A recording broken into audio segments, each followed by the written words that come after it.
परम सत्कायोग गुरु प्यारी सात संगत जी राधा स्वामी जी।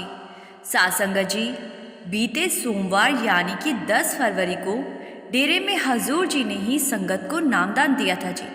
और जिन संगत को पर्ची मिल गई थी, जब उन्हें पता लगा कि बाबा जी नामदान नहीं देंगे तो संगत रोने लगी जी, क्योंकि संगत यही चाह रही थी कि हमें बाबा जी से नामदान मिलना चाहिए। बताया जा रहा है कि एक दो लोग तो जिद पर अड़ गए थे कि बाबा जी से नामदान लेंगे। हर कोई इसी कोशिश में लगा है कि किसी तरह उन्हें बाबा जी से ही नामदान मिल सके, क्योंकि अभी तक की अगर बात करें तो सारी संगत का प्रेम और आस्था बाबा जी के साथ जुड़ी हुई है जी। बिल्कुल वैसे ही जैसे बड़े महाराज जी के साथ संगत की आस्था जुड़ी हुई थी। और जब बाबा जी ने गद्दी संभाली थी तो संगत गद्दी पर बड़े महाराज जी को ही देखना चाहती थी जी, क्योंकि जिनसे हमारा प्रेम का रिश्ता होता है फिर उन्हें इतनी जल्दी भूला नहीं जा सकता जी। इसीलिए बाबा जी के नामदान ना देने पर संगत का रोना स्वाभाविक है जी। 1990 में बाबा जी जब गद्दी पर बैठे तो बाबा जी ने संगत को सबसे पहले शब्द क्या कहे थे, इस पूरी बात को भी हम आपको आगे इस वीडियो में बताएंगे जी। और साथ में ये भी बताएंगे कि जब हाल ही में बाबा जी से पूछा गया कि आपने नामदान देने बंद क्यों किए, तो बाबा जी ने क्या कहा। इसीलिए वीडियो को आखिर तक ज़रूर सुनना जी, और लाइक करके कमेंट में राधा स्वामी ज़रूर लिख देना जी। सात संगत जी, एक बार बाबा जी विदेश में गए हुए थे और उस समय वहाँ के सेक्रेटरी साहब ने बाबा जी के आगे विनती की थी कि बाबा जी, यहाँ इस देश में कुछ ऐसी रूहें हैं जिनमें मैं बहुत अच्छे से जानता हूँ। अगर उन्हें नामदान मिल जाए तो वो सीधे सचखंड पहुँच जाएंगे। अगर आप उन पर बख्शिश करेंगे, नामदान दे दो तो उनका पार उतारा हो जाएगा। सेक्रेटरी साहब की बात को सुनकर बाबा जी ने जो जवाब दिया था, उस जवाब से हम सबको समझ आएगा कि बाबा जी ने नामदान देने बंद क्यों कर दिए हैं। बाबा जी का जवाब था कि नहीं सेक्रेटरी साहब, उनका नाम मेरी लिस्ट में नहीं है, इसीलिए मैं उन्हें नामदान नहीं दे सकता। सात संगत जी, बाबा जी ने कितना सुंदर जवाब देकर सेक्रेटरी साहब को समझा दिया कि जिन रूहों की जिम्मेदारी मुझे मिली हुई है, मैं सिर्फ उन्हीं को नामदान दे सकता हूँ। और सात संगत जी, शायद बाबा जी ने अब नामदान ना देने का जो फैसला लिया है वो भी इसी आधार पर लिया है जी, क्योंकि बाबा जी को जितनी रूहों की जिम्मेदारी मालिक ने दी थी उतनी रूहों को बाबा जी ने नामदान दे दिया है जी। अब आगे की जिम्मेदारी हजूर जी की है, और इसीलिए 10 फरवरी को हजूर जी ने संगत को नामदान दिया। और जिन संगत को हजूर जी से नामदान मिला है उन्हें बहुत बहुत बधाई। और उन्हें कभी भी ये ख्याल मन में नहीं लाना चाहिए कि उन्हें नामदान की बख्शिश बाबा जी से नहीं हुई है।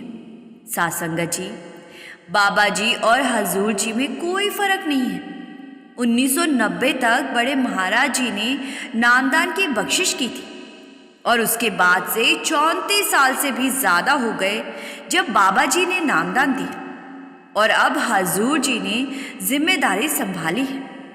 नामदान की ताकत ना पहले बदली थी और ना आगे बदलेगी, इसीलिए ऐसी सोच मन में नहीं रखनी चाहिए कि हमें तो बाबा जी से ही नामदान चाहिए था।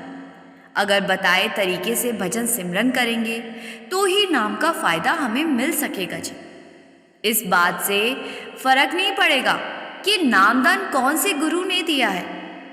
10 फरवरी को संगत को यही लग रहा था कि उन्हें बाबा जी से ही नामदान मिलेगा, लेकिन जब संगत हजूर जी से नामदान लेकर बाहर आई तो संगत की आंखों में बाबा जी के लिए आंसू थे जी, क्योंकि पहले आई खबर के अनुसार डेरे में बाबा जी ने ही नामदान देने थे जी, और मेजर सेंटरों में हजूर जी ने नामदान देने थे जी। लेकिन 10 फरवरी को जो संगत शायद ये सोचकर डेरे गई थी कि उन्हें बाबा जी से नामदान मिल जाएगा, इसीलिए उस दिन नामदान लेने वाली संगत की आंखों में आंसू आ गए थे जी। साथ संगत जी, अपने गुरु से इतने साल के प्रेम और इतने गहरे रिश्ते के बाद जब अचानक नए गुरु हमारे सामने आ जाए तो हमारा मन भावुक हो जाता है जी। बिल्कुल ऐसा ही 1990 में भी हुआ था जी, जब 1 जून 1990 को हजूर जी ने चोला छोड़ा था जी। तो उस समय डेरे जाने वाली संगत बताती है कि उस दिन डेरे में पैर रखने की जगह भी नहीं बची थी जी। बहुत सारी संगत तो ऐसी भी थी जो उसी दिन हजूर जी के चोला छोड़ने से पहले अपने अपने घर के लिए निकली थी जी। लेकिन उसी दिन जब हजूर जी ने चोला छोड़ा और ये खबर आग की तरह पूरे देश में फैल गई, तो जो संगत अभी घर तक पहुंची भी नहीं थी वो भी वापस डेरे आने लगी जी। 15 लाख के आसपास संगत डेरे आ गई थी जी। हर कोई अपने मुर्शीद के आखिरी दर्शन करना चाहता था जी। हजूर जी के पार्थिव शरीर को सत्संग पंडाल में उसी स्टेज के आगे रखा गया था जिस स्टेज पर हजूर जी महाराज जी ने 40 साल तक संगत को सत्संग दिए थे जी। महाराज जी के आखिरी दर्शन करके सारी संगत रो रही थी जी। और हजूर जी के चोला छोड़ने के ठीक 9 दिन के बाद यानी कि 10 जून 1990 को बाबा जी की दस्तार बंदी की खबर फैलने लगी। संगत फिर से डेरे पहुंचने लगी क्योंकि हर कोई अपने नए सद्गुरु के दर्शन करना चाहता था जी। सभी देखना चाहते थे कि उनके नए सद्गुरु दिखते कैसे। उस समय आज की तरह सोशल मीडिया नहीं हुआ करते थे जी कि सोशल मीडिया पर नए सद्गुरु की तस्वीरें वायरल हो जाती। इसीलिए संगतें डेरे पहुंचने लगी जी। और बताया जाता है कि हजूर जी के चोला छोड़ने वाले दिन से भी ज़्यादा संगत दस्तार बंदी पर डेरे में पहुंच गई थी जी। डेरे के पंडाल में इतनी सारी संगत के बैठने की व्यवस्था तो आज भी नहीं है, तो उस समय तो कहाँ से हो सकती थी जी। लेकिन जब बाबा जी ने पहली बार संगत को संबोधित करना था तो पंडाल में संगत को कुछ इस तरह बिठाया गया कि सारी संगत वहां बैठ सके जी। पंडाल के बाहर तक भी संगत को बिठाने की व्यवस्था की गई थी जी। और जब बाबा जी पहली बार स्टेज पर आए तो बाबा जी के पहली बार दर्शन पाकर संगत बहुत भावुक हो गई थी जी, क्योंकि उस समय बाबा जी की उम्र सिर्फ 37 साल थी जी। और इतनी कम उम्र में इतनी बड़ी जिम्मेदारी को बाबा जी के कंधों पर देखकर संगत भावुक हो गई। और बाबा जी ने जब पहली बार संगत को संबोधित किया तो 15 लाख से ज़्यादा संगत को सामने बैठा देखकर बाबा जी कांपने लगे थे जी। सेवादार ने बाबा जी को पानी पिलाया और बाबा जी ने दाएं से लेकर बाएं और पीछे से आगे तक सारी संगत के ऊपर दृष्टि डाली जी। और उसके बाद बाबा जी ने संगत को संबोधित करना शुरू किया जी। बाबा जी के पहले शब्द थे, मैं अपना परिवार संगत के नाम कुर्बान करता हूँ और अपने आप को संगत को अर्पित करता हूँ।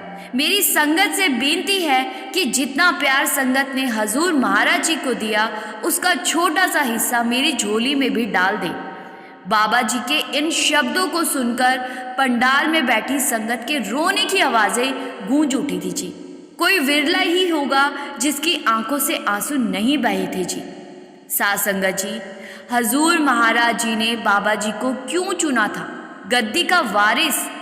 हजूर महाराज जी ने बाबा जी के जन्म लेने से पहले ही बाबा जी को गद्दी का वारिस बनाने का फैसला कर लिया था जी। इन बातों से आपको पता लगेगा कि हजूर जी महाराज जी ने कैसे बाबा जी के आने से पहले ही बाबा जी को वारिस बनाने का फैसला कर लिया था जी। जब बाबा जी की उम्र 3-4 साल की थी तो उस समय बाबा जी अपनी माता जी के साथ डेरे गए थे। डेरे जाने के बाद माता जी ने बाबा जी से कहा था कि महाराज जी को राधा स्वामी बोलो, लेकिन बाबा जी ने कुछ नहीं बोला। माता जी ने 2 से 3 बार कहा लेकिन फिर भी बाबा जी ने जवाब नहीं दिया। इस बार माता जी ने गुस्से में बाबा जी को कहा, लेकिन बाबा जी फिर भी नहीं बोले।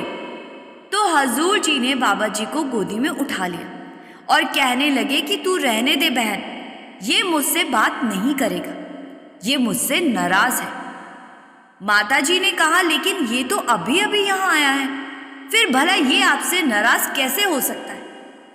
हजूर महाराज जी ने कहा कि मैं अभी की बात नहीं कर रहा, ये तो मुझसे तब से नाराज है जब ये संसार में भी नहीं आया था।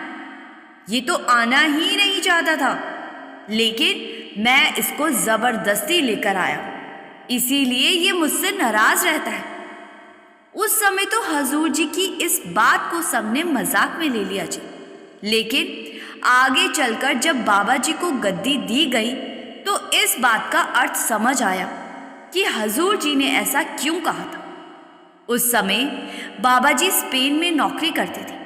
जब हजूर जी ने बाबा जी को फ़ोन करके वापस इंडिया आने की बात कही थी, क्योंकि हजूर महाराज जी ने बाबा जी को गुरु गद्दी सौंपनी थी जी। जब बाबा जी वापस लौटे तो हजूर महाराज जी और बाबा जी के पिताजी के बीच बंद कमरे में मीटिंग चली थी जी, जिस मीटिंग में बाबा जी को नहीं बिठाया गया था। उस मीटिंग में हजूर महाराज जी ने उत्तराधिकारी बनाने के लिए सारी फॉर्मेलिटीज़ पूरी की थी जी, और तब तक बाबा जी को नहीं पता था कि हजूर जी ने उन्हें स्पेन से यहाँ कौन सा काम करवाने के लिए बुलाया है। लेकिन जब मीटिंग खत्म हुई तो बाबा जी को कागज़ पढ़कर सुनाए गए और उन कागज़ों में उत्तराधिकारी के तौर पर बाबा जी के नाम को पढ़ा गया था जी। तो अपना नाम सुनकर बाबा जी ने अपनी सुध बुध खो दी थी जी। बाबा जी अपना खुद का नाम तक भूल गए थे जी, क्योंकि बाबा जी ने इस जिम्मेदारी की कभी अपेक्षा ही नहीं की थी। बाबा जी को स्पेन से हजूर जी ने ये कहकर बुलाया था कि तेरे से एक सेवा करवानी है, इसीलिए तू जल्दी से यहाँ आ जा। लेकिन जब बाबा जी को पता लगा कि ये सेवा तो बहुत बड़ी जिम्मेदारी का काम है, तो बाबा जी अपना नाम तक भूल गए जी। और किसी ने बाबा जी को गले लगाया, बाबा जी को पानी पिलाया, और उसके बाद बाबा जी अपनी सही अवस्था में वापस आए और बाबा जी ने इस जिम्मेदारी को लेने से मना कर दिया जी। लेकिन जब हजूर महाराज जी ने हुक्म दिया तो बाबा जी को मानना ही पड़ा जी, क्योंकि सदगुरु के हुक्म को बाबा जी मना नहीं कर सकते थे। साध संगत जी, और पिछले साल जब 2 सितंबर को बाबा जी ने हजूर जी को उत्तराधिकारी चुना तो तब भी कुछ ऐसा ही हुआ था जी। और ये बात बाबा जी ने सवाल जवाब के दौरान भी बताई थी जी। जब हजूर जी को कोठी में बुलाकर बाबा जी ने गद्दी सौंपने वाली बात कही थी तो हजूर जी भी घबरा गए थे और उनके मुंह से निकला था, ओ मैं तो मर गया। उस दिन सत्संग पंडाल में 5 मिनट संगत को दर्शन देने के बाद बाबा जी सीधे अपनी कोठी में आए थे जी, और बाबा जी ने अपने सभी परिवार वालों को और ज़रूरी लोगों को कोठी में बुलवाया था जी। उस समय हजूर जी कोठी में नहीं थे जी, तो बाबा जी ने हजूर जी को कोठी में आने को कहा था जी। लेकिन हजूर जी कहाँ जानते थे कि उनके ऊपर कितनी बड़ी जिम्मेदारी आने वाली है। बाबा जी ने सभी परिवार वालों को जब अचानक गद्दी छोड़ने वाली बात कही तो सब रो पड़े जी। लेकिन बाबा जी तो अपना डिसीज़न ले चुके थे जी, और इस डिसीज़न में हजूर जी को भी बाबा जी के साथ रहकर सीखने का मौका मिल गया जी। बाबा जी अब धीरे धीरे हजूर जी के कंधों पर जिम्मेदारी डाल रहे हैं जी। बाबा जी हजूर जी को ऐसे तैयार कर रहे हैं कि ना तो हजूर जी को कोई परेशानी आए और ना ही संगत को पहले जत्था दर्शन की जिम्मेदारी हजूर जी को दी। फिर मेजर सेंटरों में नामदान की जिम्मेदारी हजूर जी को दी, और अब पूरी तरह से नामदान की जिम्मेदारी हजूर जी को दे दी गई। बाबा जी ने हजूर जी को डेरे के सभी डिपार्टमेंट की देखरेख की सेवा भी दी हुई है जी। हजूर जी अक्सर डेरे के अलग अलग डिपार्टमेंट्स में जाते हैं जी, और वहाँ जो भी कमी लगती है उसको डायरी में नोट कर लेते हैं जी, और उसी टाइम उस कमी में सुधार करवाते हैं जी। एक बार हजूर जी डेयरी की एक कैंटीन में गए थे और वहाँ कैंटीन के फर्श का एक पत्थर एक जगह से थोड़ा सा टूटा हुआ था। तो हजूर जी ने कैंटीन इंचार्ज साहब को उसी टाइम सबसे पहले उस जगह को ठीक करने का हुक्म दिया था जी। बात भले ही छोटी सी है, लेकिन हजूर जी हर छोटी छोटी कमी को भी बड़ी बारीकी से ही देखते हैं जी और उसमें सुधार भी करवाते हैं जी। संगत बताती है कि हजूर जी के बात करने का अंदाज हजूर महाराज जैसा ही है। हजूर जी के अंदर हजूर महाराज जी का ही स्वरूप दिखता है और बाबा जी भी कह चुके हैं कि हजूर जी लौट आए हैं। साथ संगत जी, हजूर महाराज जी की एक छोटी सी बात आपको बताने जा रही हूँ जी। जब एक बार कुछ अंग्रेज लोग डेरे हजूर महाराज जी से मिले थे, इन अंग्रेज लोगों ने उस दिन हजूर जी का सत्संग सुना और सत्संग सुनने के बाद इनके मन में एक सवाल आया और वो सवाल इन्हें परेशान करने लगा। उस दिन सत्संग में हजूर महाराज जी ने खंड ब्रह्मांड के ऊपर कुछ समझाया था जी। सत्संग के बाद ये अंग्रेज लोग हजूर जी की कोठी में गए और हजूर जी ने इनसे मिलने के लिए इन्हें टाइम दे दिया। जिस समय अंग्रेज हजूर जी के सामने गए, उस समय हजूर जी के लिए एक सेवादार चाय परोस रहा था जी। और तब अंग्रेज हजूर जी से पूछने लगे कि महाराज जी, आज सत्संग में आपने कहा कि खंड भी होते हैं और ब्रह्मांड भी होते हैं, तो क्या ये सच में होते हैं? अभी महाराज जी इस बात का जवाब देने ही जा रहे थे कि पास में चाय परोस रहा सेवादार बोल पड़ा, जी हाँ, खंड भी होते हैं, ब्रह्मांड भी होते हैं। इस सेवादार ने हजूर जी महाराज जी के बोलने से पहले ही 4-5 बार इस बात को रिपीट कर दिया जी कि खंड भी होते हैं और ब्रह्मांड भी होते हैं।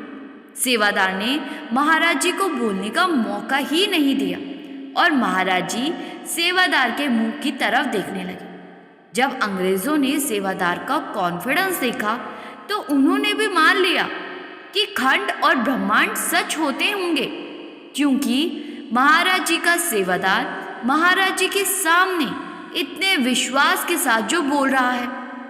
इसके बाद अंग्रेज वहां से चले गए जी और फिर महाराज जी ने सेवादार से पूछा कि भाई, तूने कभी खंड और ब्रह्मांड देखे हैं जो तू इतने विश्वास के साथ कह रहा है कि खंड और ब्रह्मांड सच होते हैं?